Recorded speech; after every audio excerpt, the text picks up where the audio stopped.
Infrastructure में हमने देखा कि पहला था पीएम गति शक्ति मास्टर प्लान। इंफ्रास्ट्रक्चर में दूसरा इनिशिएटिव जो सरकार ले रही है वो है battery swapping battery policy. Swapping policy.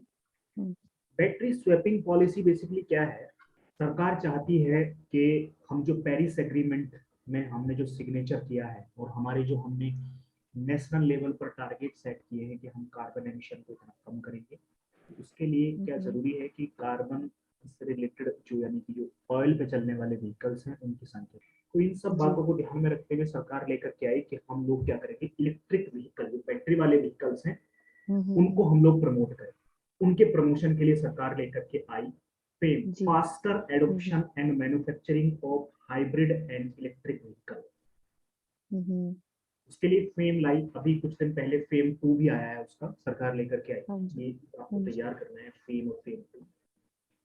तो सरकार ने क्या कहा कि सरकार ने कहा कि लोगों को ज्यादा से ज्यादा इलेक्ट्रिक व्हीकल्स की तरफ। दूसरा क्या होता है कि हम लोग ऑयल को क्या करते हैं, बाहर से मंगाते हैं, इंपोर्ट करते हैं। तो ऑयल पे जो दिक्कत आती है ऑयल मंगाने में, क्योंकि दाम बढ़ते घटते रहते हैं। जब देख रहे हैं आप रसिया और यूक्रेन के बीच में युद्ध जारी है, उससे अल्टीमेटली क्या हो रहा है, तेल के दाम बढ़ रहे हैं। तेल के दाम बढ़ जाएंगे, जब तेल के दाम बढ़ जाएंगे तो हमारा तो डेफिसिट बढ़ जाएगा, क्योंकि ये जो बजट बनाया गया था इस युद्ध से पहले बनाया गया था। अब हो गया युद्ध, अब इसमें जो हमने रखा था कि हमें कहाँ कहाँ खर्च करना है उसकी एक सीमा थी। हमें क्या पता था युद्ध हो जाएगा, तो अब हमारा जो खर्च है, तेल पर जो खर्च है, ऊर्जा पे जो खर्च है वो बढ़ जाएगा। तो हमारा क्या हो जाएगा कि बजट को फिर सही से इम्प्लीमेंट करना मुश्किल हो जाएगा। तो इन सब चीजों से बचने के लिए सरकार क्या चाहती है कि लोगों को इलेक्ट्रिक व्हीकल की तरफ हम लोग प्रमोट करें, उनको उस तरफ डाइवर्ट करें। ठीक है, कर दो।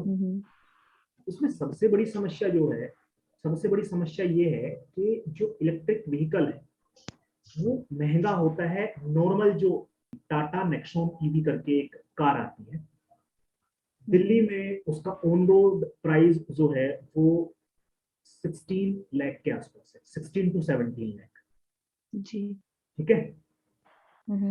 वही अगर आप पेट्रोल में लें, वही गाड़ी अगर आप पेट्रोल में लें तो उसकी वैल्यू है मुश्किल से 7 लाख। वैसे है 16 लाख और वैसे है 7 लाख। अगर आप उसको पेट्रोल में लेते हैं तो 7 लाख की मिलेगी। अगर आप उसको इलेक्ट्रिक व्हीकल करके लेते हैं टाटा नेक्सॉन करके तो वो मिलेगी आपको 16 लाख की। क्या देख रहे हैं कितना बड़ा अंतर है? तो ये जो कॉस्ट ज्यादा हो जाएगी, इसकी वजह से लोग क्या करते हैं, इलेक्ट्रिक व्हीकल की तरफ नहीं बढ़ रहे हैं। ठीक। दूसरा अगर आप सही से समझें तो इलेक्ट्रिक व्हीकल जो होता है, इलेक्ट्रिक व्हीकल का जो टोटल कॉस्ट है, मान लो कि एक व्हीकल जो आ रहा है, मान लो यही मान लो जो टाटा नेक्सॉन ईवी है, ये 16 लाख की मिल रही है आपको, 16 लाख रुपए। 16 लाख रुपए का जो आधा खर्च ज्यादा पड़ रहा है, यानी वो तो 7 की पड़ रही है, 7 या 8 की पड़ रही है, 8 लाख की पड़ रही है पेट्रोल वाली, जो 8 लाख बढ़े हैं, ये आधा खर्च इसकी बैटरी का। यानी अगर आप 1 लाख रुपए का कोई स्कूटर लेते हैं, इलेक्ट्रिक स्कूटर अगर आप लेते हैं, तो उस 1 लाख के स्कूटर में से 50,000 का जो 50 से 45,000 का जो खर्च है वो सिर्फ उसकी बैटरी का है। अगर आप बिना बैटरी के उसको लें तो आपको 45 या 55,000 रुपए का मिल जाएगा। तो आप क्या देख रहे हैं कि मेन प्रॉब्लम बैटरी की, इलेक्ट्रिक व्हीकल की प्रॉब्लम नहीं, बैटरी की प्रॉब्लम है। तो बैटरी की वजह से क्या हो जाता है, कॉस्ट बढ़ जाती है। और जब कॉस्ट बढ़ जाती है तो लोग फिर आगे की तरफ चलते हैं। मोबिलिटी को बनाने के लिए सरकार ने लाई बैटरी स्वैपिंग पॉलिसी। सरकार ने कहा, कंपनियों को कहा कि आप क्या करिए, आप ऐसे व्हीकल्स को बनाइए जिसमें बैटरी निकाली जा सके और दूसरी डाली जा सके, यानी रिमूवेबल बैटरी बनाइए। उससे क्या होगा कि अगर कोई आदमी ऐसा चाहे कि मुझे बिना बैटरी के कोई व्हीकल खरीदना है, जैसे टाटा नेक्सॉन, अगर आप उसे बिना बैटरी के खरीदना चाहते हैं तो बिना बैटरी के आपको 8 लाख रुपए की पड़ेगी। तो आप उसे बिना बैटरी के खरीद लीजिए। फिर क्या करेंगे, बैटरी के बिना कैसे चलाएंगे? ये तो बेकार की बात है कि बिना बैटरी के इलेक्ट्रिक व्हीकल खरीद लिया। उन्होंने कहा कि बैटरी को आप सब्सक्रिप्शन लीजिए, जैसे आप नेटफ्लिक्स का लेते हैं, अमेजोन का लेते हैं, है ना, सब्सक्रिप्शन लेते हैं ना, ऐसे बैटरी का सब्सक्रिप्शन लीजिए, यानी बैटरी किराए पे लीजिए। एक बैटरी लीजिए किराए पे, मान लो कि उसकी कीमत आपकी महीने की जाती है 1,000 रुपए। ठीक है, ₹1000 लीजिए, बैटरी डलवाइए और अपनी चलाइए। फिर क्या कीजिए, बैटरी स्वैप कर लीजिए। मान लो उसकी अपनी कैपेसिटी है उस बैटरी की कि वो 250-300 किलोमीटर चलती है। उसके बाद आपको एक स्टेशन मिलेगा, बैटरी स्वैपिंग स्टेशन, वहां पे जाइए, पुरानी बैटरी दे दीजिए, नई बैटरी दे दीजिए, उसको पैसा पे करिए, चलिए।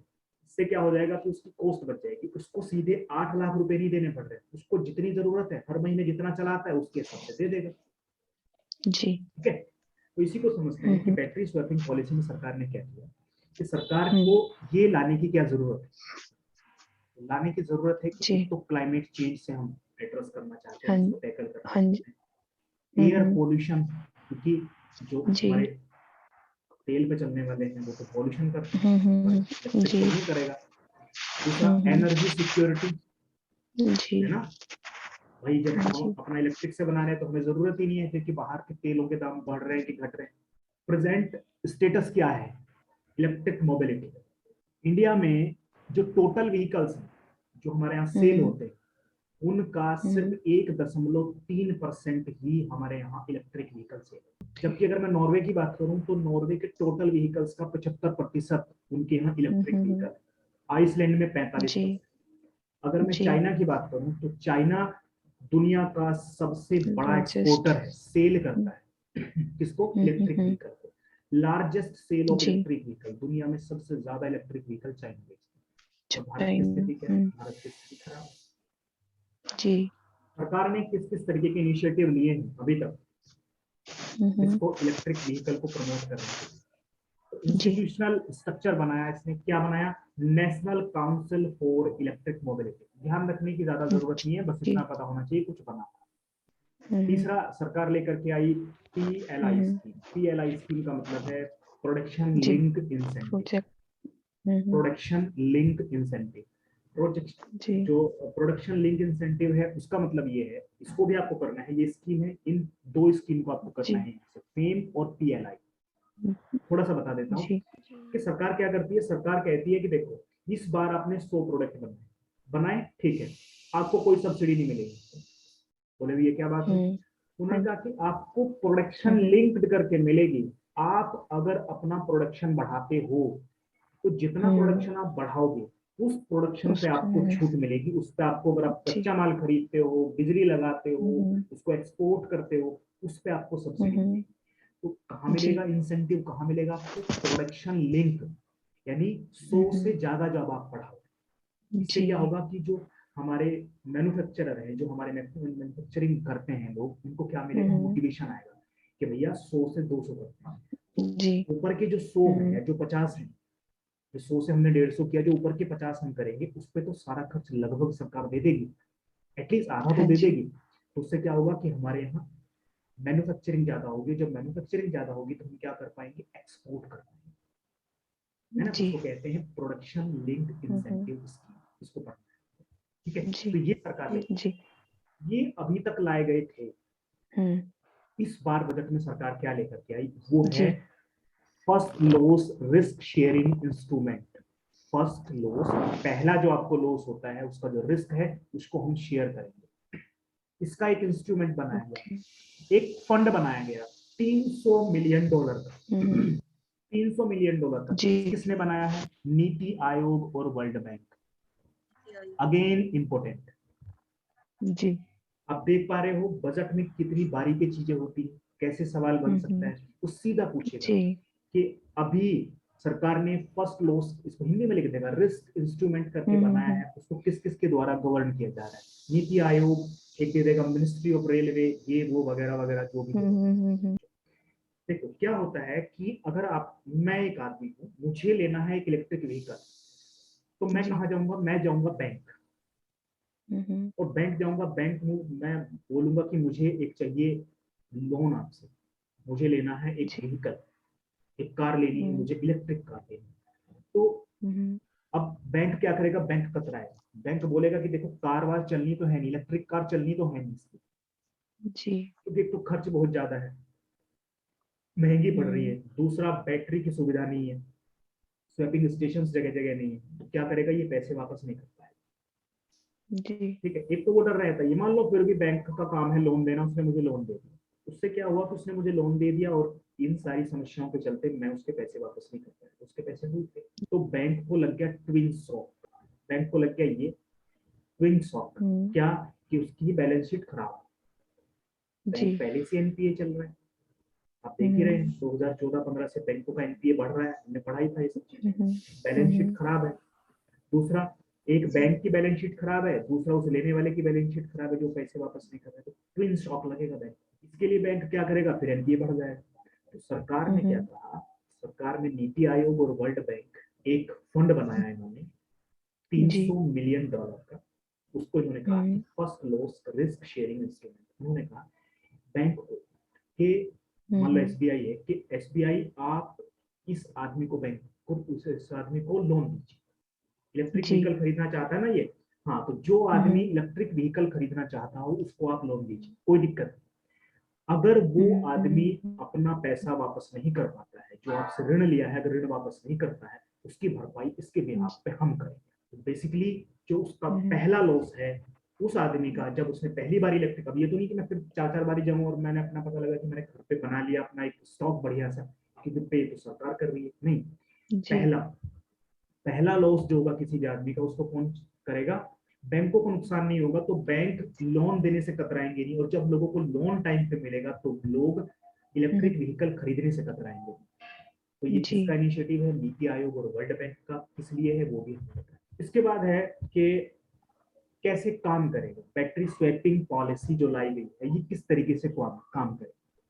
सरकार ने कहा कि आप एक काम करिए कि वाहन खरीद लीजिए, जो इलेक्ट्रिक वाहन है उसको खरीद लीजिए, कैसे, बिना बैटरी, सस्ता चाहिए ना आपको, तो बिना, टाटा नेक्सॉन खरीद लो आप 8 लाख रुपए, विदाउट बैटरी, फिर चलाएंगे कैसे जी।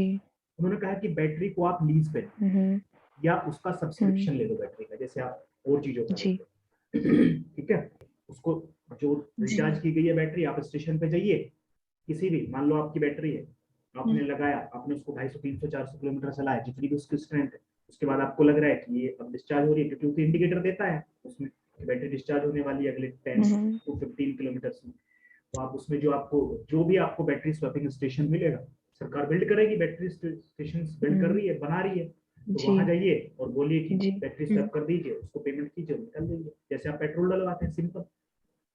तो आपको जरूरी नहीं है कि आप 8 लाख रुपए एक्स्ट्रा पे करें, ठीक है। गवर्नमेंट एक्सपेक्ट कर रही है क्या करना है, इंसेंटिव किया जा रहा है, सरकार से अपेक्षा की जा रही है कि सरकार जो इस तरीके के प्रोग्राम्स हैं, जो लोग बैटरी स्वैपिंग स्टेशंस बनाएंगे, जो लोग बैटरी बनाएंगे, उनको इंसेंटिव्स देगी, तभी तो कोई निजी क्षेत्र सामने आएगा। सरकार थोड़े ना बैटरी बनाए, बैटरी तो वही बनाएगा ना जो बैटरी बनाने में एक्सपर्टीज रखता है, तो उनको इंसेंटिव देगी सरकार अपनी तरफ से। तो ये क्या है, बैटरी स्वैपिंग पॉलिसी में आता है। इसके लिए कुछ उदाहरण हैं कि सरकार जो लेकर के आई है, क्या ये फुलफिल हो पाएगा, क्या ये सक्सेस हो पाएगा, तो उसके लिए कुछ पहले से सक्सेस स्टोरी है। एक बॉन्स इन्फिनिटी करके एक कंपनी है, वो क्या करती है, वो बैटरी बनाती है, इलेक्ट्रिक व्हीकल्स भी बनाती है, बैटरी भी बनाती है, ठीक है। तो उसने क्या किया है कि उस कंपनी ने 10 लाख स्वैपिंग कंप्लीट की। तो ऐसा नहीं है कि नहीं चल रहा, बॉन्स इन्फिनिटी ने पहली कंपनी है जिसने अचीव किया है 10 लाख स्वैपिंग। वही बैटरी खत्म हो गई, बैटरी जाके बदल ली, उसने ही ऐसा 10 लाख का टारगेट पूरा किया है। तो सरकार को उम्मीद है कि ये बेनिफिट्स क्या होंगे बैटरी स्वैपिंग पॉलिसी के, बेनिफिट ये होंगे, एक तो रिड्यूस हो जाएगी कॉस्ट, जो इनिशियल कॉस्ट है किसी व्हीकल की वो रिड्यूस हो जाएगी। हमने देख लिया कि कैसे 18 लाख से 16 लाख से 8 लाख पे आ जाएगी। मेंटेनेंस कॉस्ट भी क्या हो जाएगी, कम हो जाएगी। कैसे, as a customer need to buy new battery to replace older battery. आपने क्या किया है, एक व्हीकल्स खरीद लिया, किसके साथ, बैटरी सहित, कहा कि भाई बैटरी के साथ लेंगे, बैटरी के बिना नहीं लेंगे, ठीक है, ले लिया, आप अपना उससे चार्ज करते हैं, चलाते हैं। किसी की एक सीमा होती है, हर किसी की एक आयु होती है, बैटरी की भी एक आयु है, एक एज है। मान लो कि 1000-2000 बाद चार्ज करने के बाद तो बैटरी खत्म हो जाती है, खराब हो जाती है। तो अब आपकी कॉस्ट यानी कि मेंटेनेंस कॉस्ट, उस वाहन की मेंटेनेंस कॉस्ट ही तो है ना कि आपको बैटरी बदलवानी पड़ेगी, और वो बैटरी फिर आपको नई खरीदनी पड़ेगी, क्योंकि स्वैपिंग का तो मामला है नहीं यहाँ पे कि आप जाके किसी को ऐसे बदल लेंगे, क्योंकि वो आपकी अपनी बैटरी है और आपको फिर नई बैटरी, यानी वही, अगर आप उस वाहन की कीमत 50,000 थी, सॉरी 1 लाख थी, तो 50,000 की बैटरी थी, तो जब आप नई बैटरी डलवाएंगे फिर आपको मेंटेनेंस में 50,000 रुपए ही खर्च करने पड़ेंगे। तो अगर बैटरी स्वैपिंग पॉलिसी का ऑप्शन है तो फिर जरूरी नहीं है, बैटरी स्वैप कर लीजिए। बैटरी स्वैपिंग जी। स्टेशन क्या करेंगे कि आपने एक बैटरी दी, ठीक है, वो उसकी सब चीजें वैधता वगैरह सब जांच लेंगे कि कितनी कैपेसिटी इसकी बची है, कितनी नहीं बची है, उसी हिसाब से आपको जी। नई बैटरी का प्राइस सेट होगा। इससे क्या हो रहा है कि जो स्टेशन है, बैटरी स्वैपिंग स्टेशन जो है, वो क्या करेंगे, जो जी। जिनको लगेगा कि ये 2 दिन की थी तो उसको क्या करेंगे, उसको हटा देंगे सर्किल से। तो पुरानी बैटरी को, जो खत्म बैटरी है, उसको वो हटाते जाएंगे और उनकी जगह नई बैटरी ऐड करते जाएंगे। जी। तो नई बदलने का काम होता है। तो मैं अल्टीमेटली कह सकता हूँ कि जो मेंटेनेंस कॉस्ट है वो क्या हो जाएगा, हाँ जी। कम हो जाएगा। कम हो जाएंगे। इससे अब देखो, आपको पता ही होगा कि इलेक्ट्रिक व्हीकल को चार्ज करने में 6 से 8 घंटे लगते हैं। अमूमन लोग इसको रात को लगा देते हैं, 6 से 8 घंटे। ई रिक्शा चार्ज होते हुए देखी होगी जगह जगह पे आपने, स्कूटी हाँ चार्ज जी। करते हैं। तो ये क्या है, टाइम टेकन प्रोसेस। अब आपको जी। जाना है 250 किलोमीटर और आना है, मान लो मुझे दिल्ली जाना हो रहा ना, मैं दिल्ली चला गया, मेरे यहाँ से 200 किलोमीटर पड़ता है, अब मेरी बैटरी हो गई डिस्चार्ज, अब पहले मैं 6 घंटे वहां किसी के यहाँ रुकूं, भाई मुझे चार्ज करना है। अब ये नहीं कर सकता जी। कि मुझे कुछ काम था मैं तुरंत लौट के आ जाऊँ। तो ये प्रॉब्लम दूर हो जाएगी। मुझे जाना है, मैंने रास्ते में क्या किया, बैटरी स्वैप की और मैं तुरंत से चलाया। तो मुझे 6 घंटे टाइम नहीं लगाना है कि मैं उसको चार्ज करूँ। तो बैटरी स्वैपिंग जी। पॉलिसी के फायदे होंगे कि नहीं, एकदम गुलाबी पिक्चर कहीं नहीं होती है। अगर कुछ चीजों के नुकसान हो, फायदे होते हैं तो नुकसान भी होते हैं, है ना। चैलेंजेस क्या है बैटरी स्वैपिंग पॉलिसीज में, वो देख लेते हैं। कि देखो, जो हमारे देश में मैन्युफैक्चरिंग कंपनियां हैं जो इलेक्ट्रिक व्हीकल बनाती हैं, उनमें कुछ ही कंपनियां ऐसी हैं जो रिमूवेबल बैटरी बनाती हैं। मतलब नहीं तो ज्यादातर क्या करते हैं कि इनबिल्ड होती हैं उनमें, आप उनको निकाल नहीं सकते। पर कुछ ही ऐसी कंपनियां हैं जो निकाल। अब बैटरी स्वैपिंग पॉलिसी के लिए जरूरी है कि आपके यहाँ बैटरी बदली तो जा सके। अब कोई हाँ मान लो जी। वाहन में सेट है बैटरी, बदली नहीं जा सकती, तो फिर स्वैपिंग पॉलिसी लाके क्या फायदा हाँ है ना। जी। तो पहले आपको क्या करना हाँ। पड़ेगा कि रिमूवेबल बैटरीज बनानी पड़ेगी, कि ऐसे व्हीकल्स बनाओ जिसमें बैटरी बदली जा सके। ठीक है, तो पहला चैलेंज ये है कि आपको ये काम करना पड़ेगा। दूसरा चैलेंज है इंटर ऑपरेटिबिलिटी का। मतलब है कि एक व्हीकल्स की बैटरी, मान लो कि एक बैटरी है, ईथर स्कूटर है एक, और एक है ओला e scooter. Ether e scooter, ओला ई स्कूटर। अब ईथर ई स्कूटर की बैटरी, मान लो मैं ईथर से चलता हूँ और लोग ओला से चलते हैं, कुछ लोग और किसी से चलते हैं। अब मैं बैटरी बदलवाना चाहता हूँ, तो ऐसा हो कि मेरी बैटरी किसी दूसरे के उसमें जाके फंक्शन कर जाए और किसी दूसरे की बैटरी मेरे इसमें फंक्शन कर जाए। जैसे आपके मोबाइल की बैटरी, अब जो एमआई के मोबाइल हैं उनकी एमआई वाली ही लगेगी बैटरी, और नहीं लग सकती। पर अगर ऐसा हो कि किसी की भी बैटरी लगवाओ, आपको बैटरी चल जाएगी, तो तभी तो फिर तो मैं ये ढूंढता फिर जाऊंगा कि भैया ईथर स्कूटर की बैटरी कहाँ मिलेगी। पर अगर ये हो कि कोई भी बैटरी, जैसे पेट्रोल, ये तो नहीं चाहिए ना कि भैया मुझे मारुति में डलवाना है तो इसका पेट्रोल अलग है, तो पेट्रोल आप कहीं भी डलवाएं। ऐसे ही आपको क्या करना पड़ेगा, जो बैटरी का ऑपरेशन है, बैटरी के जो ऑपरेटिबिलिटी है, वो क्या हो, इंटर हो, मतलब किसी की किसी में भी काम कर जाए, ये पहले जरूरी है, नहीं तो फिर दिक्कत हो जाएगी। चैलेंजेस देख रहे हैं हम लोग, ठीक है। अब देखो, आपने एक वाहन खरीदा एक बैटरी के साथ, मतलब बैटरी सहित आपने एक वाहन खरीद लिया। अब आपको एक बैटरी काम करेगी, आप आते हैं, चार्ज करते हैं, चल लेते हैं, काम कर रहे हैं। अब हम क्या देख रहे हैं, एक बैटरी एक वाहन के लिए जरूरी है। बट अगर आपने क्या कर दिया, बैटरी स्वैपिंग पॉलिसी लाए कि बैटरी बदली जा सकती है, तो आप क्या देखेंगे कि एक बैटरी तो वाहन में चल रही है, दूसरी बैटरी उसके साथ स्टैंड बाई पे है, रास्ते में आपका इंतजार कर रही है कि आप आएंगे चेंज करेंगे। एटलीस्ट एक वाहन के लिए 2 बैटरी चाहिए, है कि नहीं है। हाँ जी। एक वाहन को चलाने के लिए 2 बैटरी चाहिए, तो नंबर ऑफ बैटरीज के आपको प्रोडक्शन क्या करना पड़ेगा, बढ़ाना पड़ेगा। और आपके यहाँ बढ़ाना पड़ेगा, क्या है, कम है। यानी ये भी एक चैलेंज है आपके लिए कि बैटरी को बढ़ाना पड़ेगा, क्योंकि एक वाहन के लिए आपको 2 बैटरी चाहिए। तीसरा, जो मान लो कि 2 व्हीलर्स वगैरह वाले हैं, जो स्कूटी वगैरह वाले हैं, ई रिक्शा वाले हैं, अब उनको देखोगे कि वो स्वैपिंग वैपिंग नहीं करना चाहते। आपको देखा होगा कि वो अपने घर पे आते हैं, रात को चार्जिंग पे लगते हैं, वो स्वैपिंग, वो प्रेफरेंसेस देते ही नहीं, वो प्राथमिकता नहीं देते हैं कि हम स्वैपिंग वैपिंग कराएंगे। उनको एक भैया अपनी बैटरी खरीदेंगे, अपना व्हीकल बैटरी सहित खरीदेंगे और चलेंगे। अब अगर आपका लोग स्वैपिंग कम करेंगे तो पॉलिसी लाना बेकार है ना। भाई कोई काम, मैं दुकान खोल के बैठूं और मेरे ग्राहक ना आए, दुकान खोलना बेकार है ना। ग्राहक आए तो दुकान है।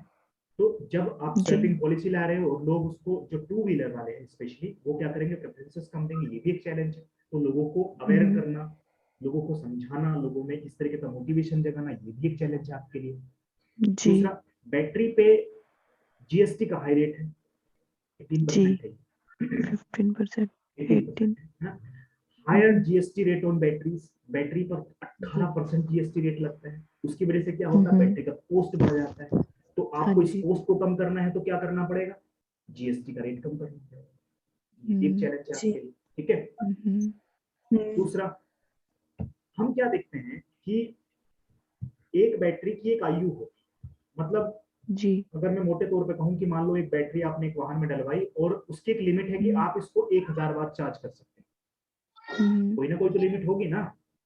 हाँ जी तो हम देखते हैं कि जो बैटरी पहले दिन जब आपने चार्ज करी, उसकी जो कैपेबिलिटी है जी वो है लगभग वो 300 किलोमीटर चलती है। एक बार चार्ज करी आपने फुल, 300 किलोमीटर चल गया।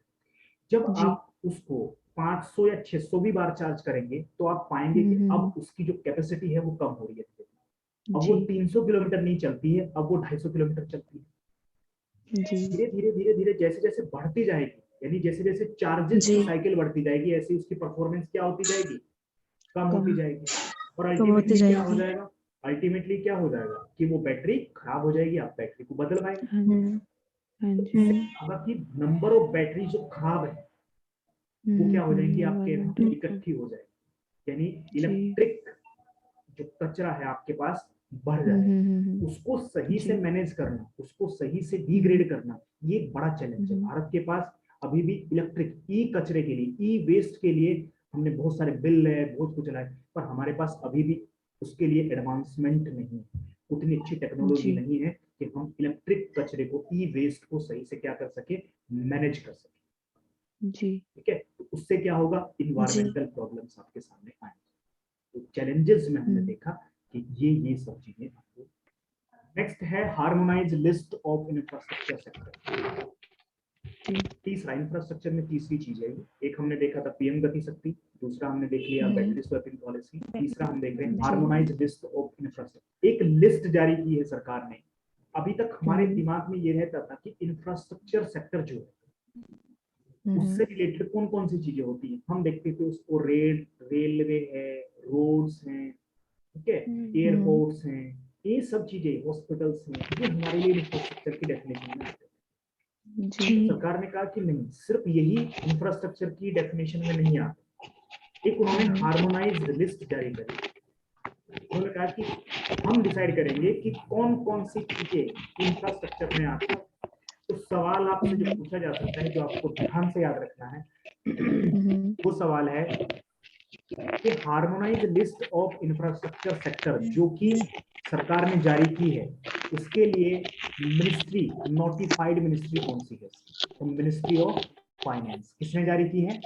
Ministry of finance.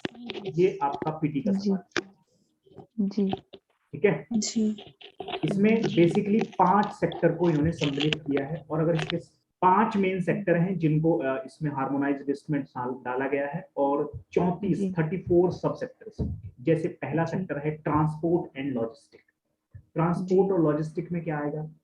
Road transport का एक हिस्सा है, रेलवे ट्रांसपोर्ट का एक हिस्सा है, वाटरवेज ट्रांसपोर्ट, एयरपोर्ट, पाइपलाइंस हो सकती है, मल्टी मॉडल लॉजिस्टिक पार्क हो सकते हैं। ये किसमें आएगा? आपको ज्यादा याद रखने की जरूरत नहीं है, बस आपको मोटा मोटी पता होना चाहिए, ऐसे इनको रटने की जरूरत है, ये मैं नहीं कह रहा।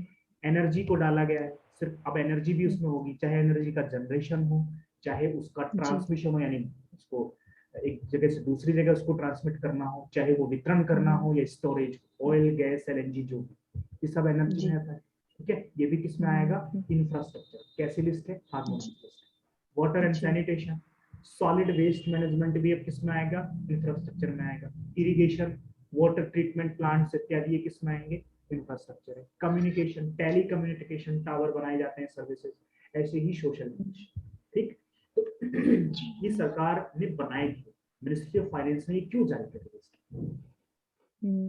बेनिफिट्स हैं और इसके कुछ परिणाम हैं। Long term credit at concessional rate from bank and financial, क्योंकि इन सबको इसमें डालने से क्या हो गया कि लोगों को एक परमिशन मिल गई कि अगर सरकार कंसेशनल रेट जारी करती है फाइनेंस के लिए, तो वो इन लोगों को भी मिलेंगे, जो सॉलिड वेस्ट पे काम करेगा, इरिगेशन पे काम करेगा, वाटर ट्रीटमेंट पे काम करेगा। क्या हो जाएगा, इजियर एक्सेस हो जाएगी लॉन्ग टर्म फंड की, इंश्योरेंस कंपनीज की, फ्रॉम इंश्योरेंस कंपनी। कोई इंश्योरेंस कंपनी अगर वो चाहती है तो वो लॉन्ग टर्म आपको दे सकती है, पेंशन फंड वगैरह। तो ये सब इसके बेनिफिट्स हैं, ये आप देख लें।